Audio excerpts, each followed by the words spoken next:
How to develop a new business case within your organization. My name is Adam Lejeunekopp, and I am the CEO and founder of Madak, and we get approached all the time by organizations that are looking for a strategy and a process on how to roll out a new division, product, process, whatever it might be. We help them develop a strategy and have an outsider look on what it takes to execute on the opportunity. The first thing that I want to break down here is strategy is essential. In business, in life, we all want to move fast. We all want to jump in and just start doing things right away. And there are plenty of opportunities to do that. When you're thinking about rolling out a new business case or a new business division, you need to slow down to speed up. So you got to slow down, put together a strategy, and make sure that this is the right thing for your business at this time. What you're looking at right now are the reasons why you slow down and you develop a new business case. You put together a strategy, whether that's a 30, 60, or 90-day sprint.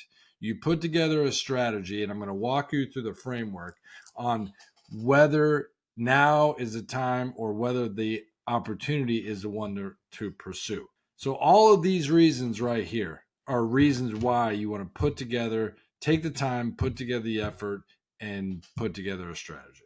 The first thing that we're going to do, there are 6 steps that you're going to want to break down to develop this new business case. And this is the process that we do. And at the end of the process, you've got a multi-page deck, 20, 30, sometimes 50 plus pages of a strategy and evaluation and opportunity to allow you to make an educated decision of it. Now is the time.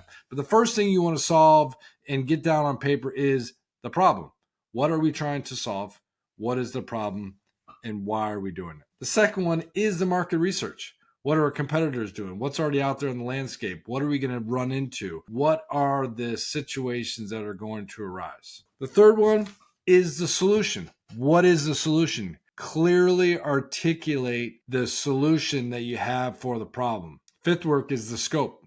How are we going to do it? What are the steps that we're going to take to implement this solution? How are we going to get there? What is the timeline? What are the tactical approaches that we are going to take? A big one is financial analysis. How much is it going to cost? How much is it going to cost up front? How much is it going to cost over time? How much is it going to cost not only in hours and people, but outside resources? This is a big part of understanding the timing and the resources needed for a new business case. And the last one is the risk assessment. If we do this, what could happen? What are the things that could go wrong? If you step out these 6 things and develop a complete strategy deck that allows you to look at these 6 things with a lens, then you'll have the opportunity to say, is this the right business case? Is this the right time? Is this the opportunity? And then how I'm going to do it. Most likely the answer is yes, but now you've got a vision and you've got a direction, which then goes back all the way to this one. Strategy. Now you've got all of these things connected. They're all connected and they're all ready to go so that you can take a business case and take it to the next level. If you're looking for help with something like this, we at Madak develop a ton of strategy decks and we'd love the opportunity to work with you. So drop us a message, go to our website, and we look forward to seeing you on the next one. Thank you.